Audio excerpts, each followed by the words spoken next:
One of the biggest things, the most important thing that I would like people to understand is that the backbone of American cooking is Southern food.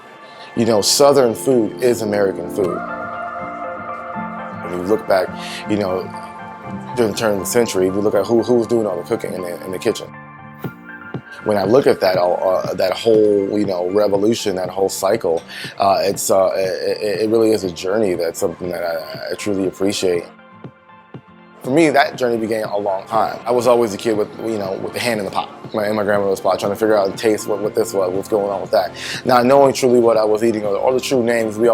Every family calls certain things a different name, you know. Southern food is rooted in vegetables.